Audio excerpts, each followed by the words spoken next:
Clase peligrosa. Retratos de la Argentina oculta. Juan Grabois, 2018. Advertencia. No todo lo que cuento en este libro sucedió. Intenté reducir al mínimo la mención de personas u organizaciones, cambiando los nombres en varias ocasiones para evitar que una mala obra literaria se transforme en pasto para la policía mental del régimen. En el texto uso la palabra movimiento a diversas organizaciones sociales reales o ficticias que participaron en los hechos relatados.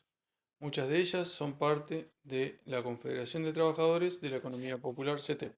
Otras no, otras todavía no existen.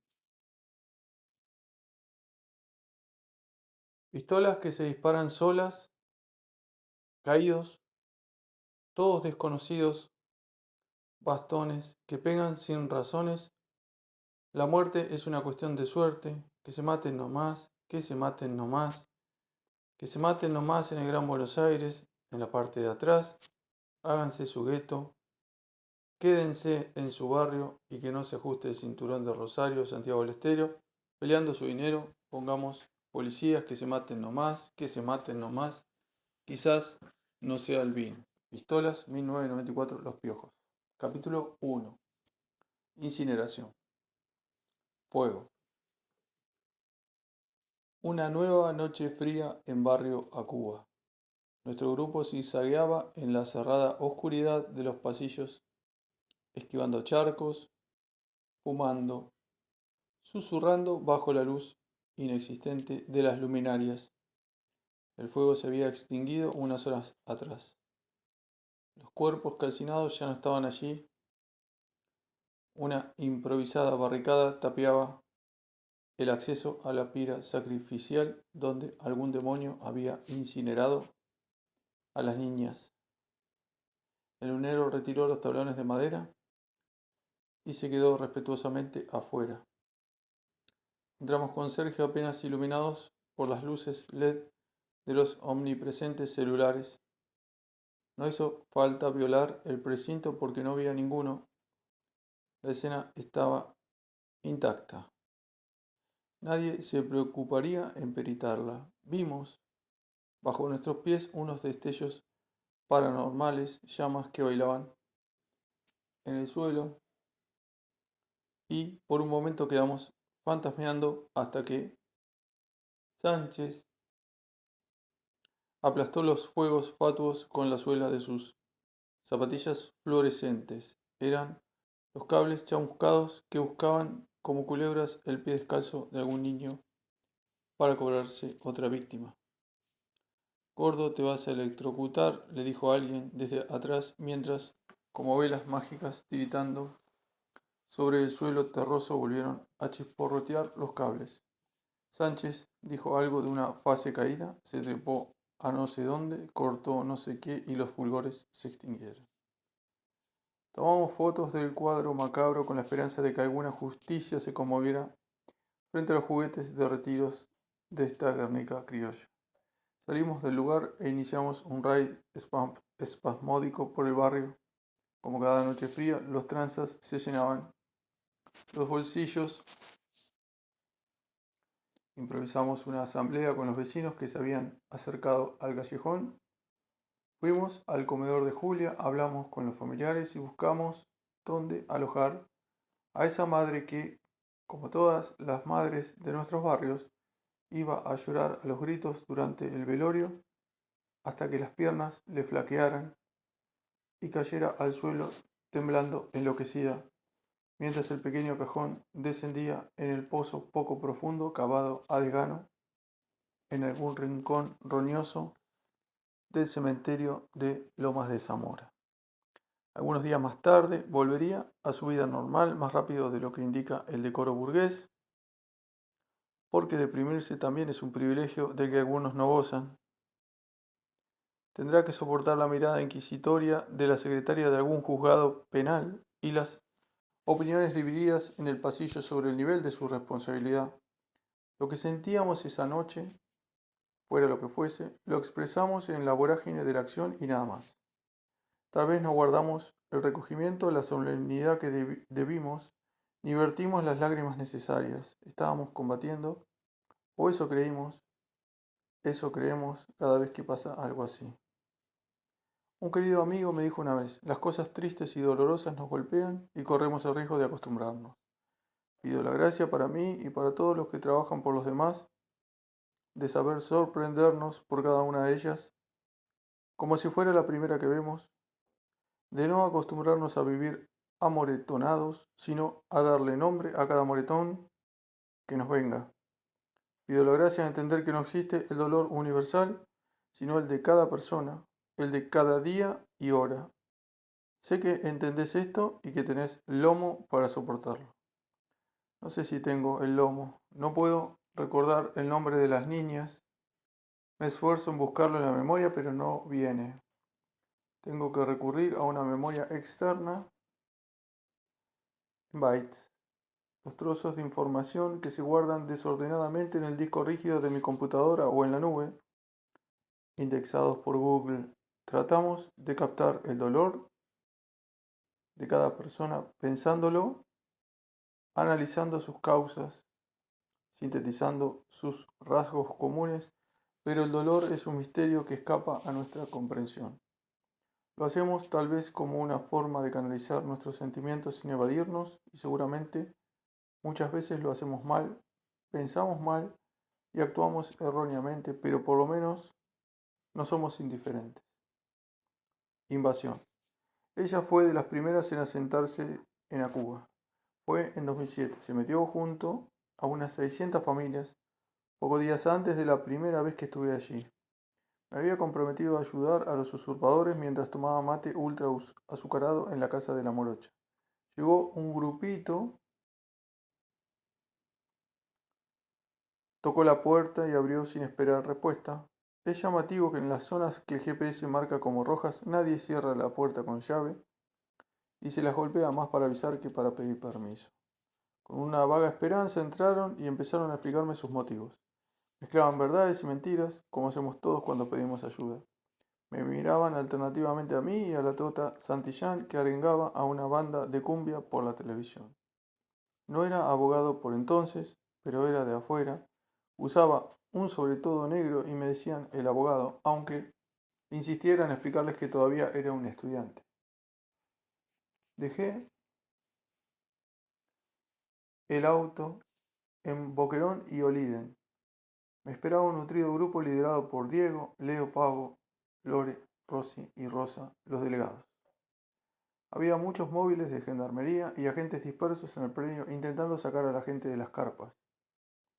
Se veían escenas de malos tratos aquí y allá.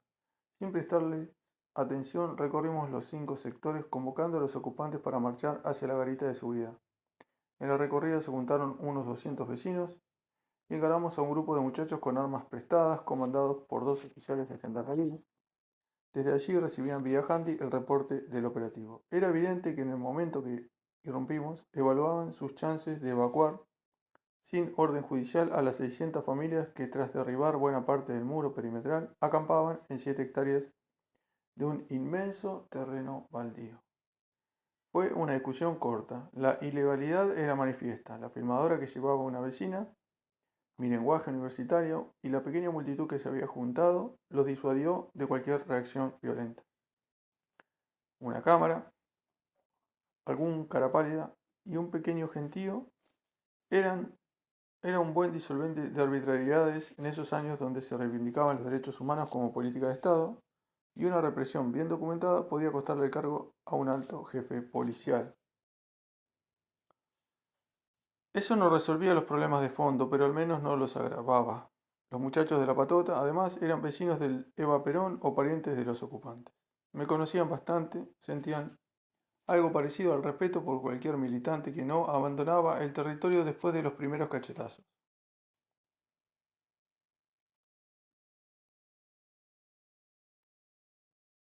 Pusieron cara de malos un rato para guardar las apariencias y suspendieron las operaciones a la espera de la orden judicial. Fue una victoria rápida, pero, como todas las nuestras, pírrica y paradójica, destinada a diluirse como una gota de agua en el mar de la miseria. ACUBA es el acrónimo de Asociación de Curtimbreros de Buenos Aires y había recibido el predio en cesión de manos de la dictadura militar en 1982. El convenio entre el gobierno de facto y la Cámara Empresaria establecía como condición para la cesión que ACUBA construyese una planta de tratamiento de efluentes para los habitantes de Villa Caraza. Desde luego, los empresarios no cumplieron y ninguno de los gobiernos democráticos posteriores se lo hicieron cumplir ni anularon la cesión. Los vecinos de uno y otro lado de la avenida Hornos siguen sin acceso al saneamiento hasta hoy.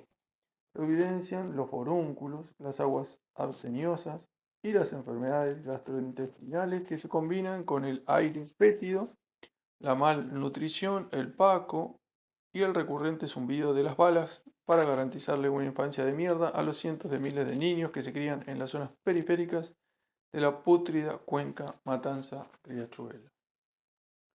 Los primeros efluentes que tiñeron el riachuelo salieron de las venas de varios millares de querandíes masacrados por las huestes de Pedro de Mendoza en el siglo XVI, hecho que le da nombre original del río Matanza y a La Matanza, el municipio más populoso del país.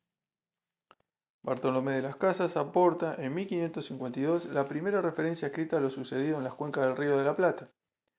Van a ser ricos y grandes señores como los otros, españoles, y esto es imposible que pueda ser sino con perdición y matanzas y robos y disminución de los indios según la orden y vía perversas que aquellos como los otros llevaron.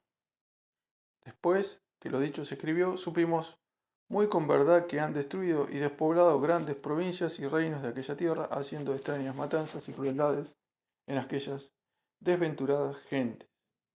De en adelante, los intereses coloniales y de los potentados nacionales mantuvieron su conducta desvergonzada, aprovechando que el olor fétido no llegaba a la metrópoli. Así se encargaron de envenenar la cuenca hasta extremos inimaginables, y de a poquito esta arteria de la Perla del Plata, otrora limpia y navegable, se convirtió en una enorme cloaca que maldijo con su pestilencia a los que sucesivamente ocuparon la tierra conquistada.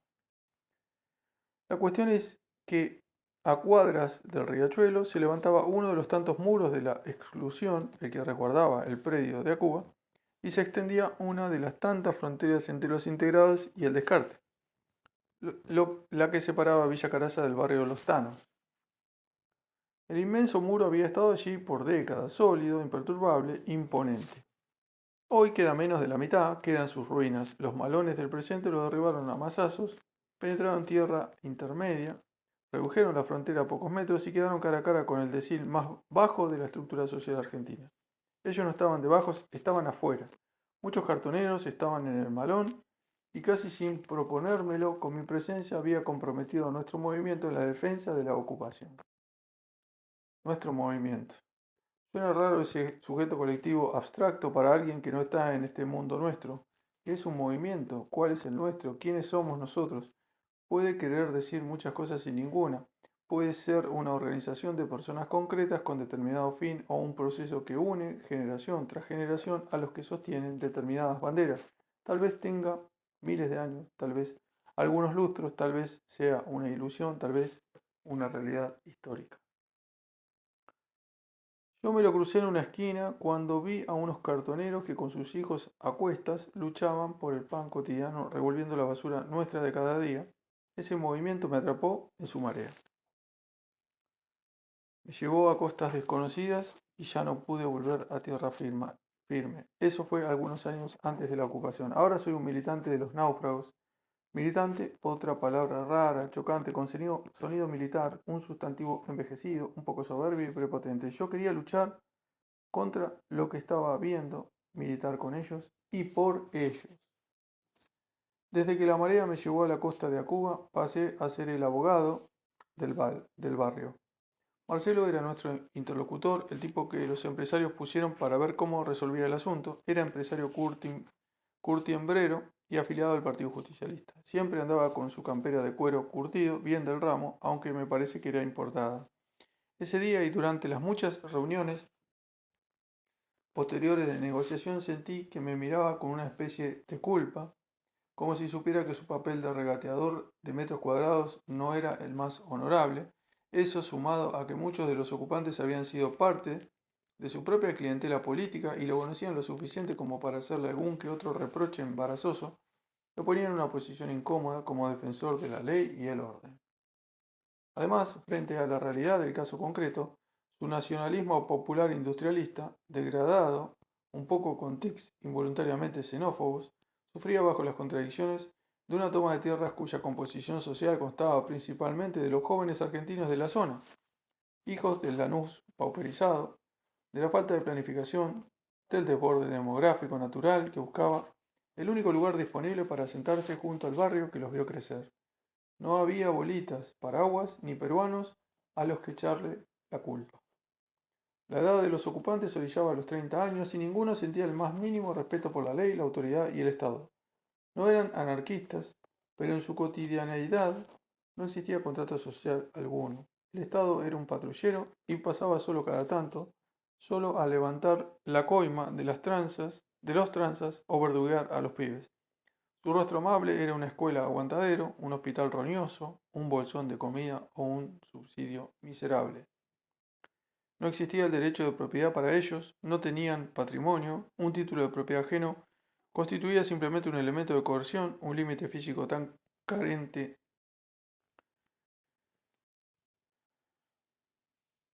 de sentido ético como el muro de Acuba. Nunca habían suscrito un contrato ni laboral, ni civil, ni comercial. La pena era casi siempre un hecho fortuito, aleatorio, arbitrario, totalmente disociado de la conducta. La ley era la ley del rico, la ley del pobre era el hecho y la costumbre. Esta dualidad normativa había sido bien enunciada por uno de los delegados cuando le dijo a un periodista, o me matan o me quedo y me gano mi terreno. Los hechos tienen una materialidad superior a los derechos. Para los desposeídos, la única forma de obtención de los llamados derechos reales, de algo parecido a un patrimonio, es la acción directa, de facto, que si es victoriosa y se consolida, solo adquiere cierta legalidad mediante el transcurso del tiempo. Nada de esto es muy distinto a lo que sucede en los cientos de miles de asentamientos del mundo donde reside un tercio de la población humana. No es que en la Argentina pase algo muy especial pese a nuestra obstinación nacional de creernos excepcionales. Lo mejor y lo peor no somos ni lo uno ni lo otro, somos una triste colonia tan atrasada, desigual y subdesarrollada como el resto del tercer mundo. Ya hemos perdido incluso el perfume francés que alguna vez exhaló nuestra capital para orgullo del puerto prodigioso. También se va desgajando la herencia del estado de bienestar peronista con su amplia legislación protectoria.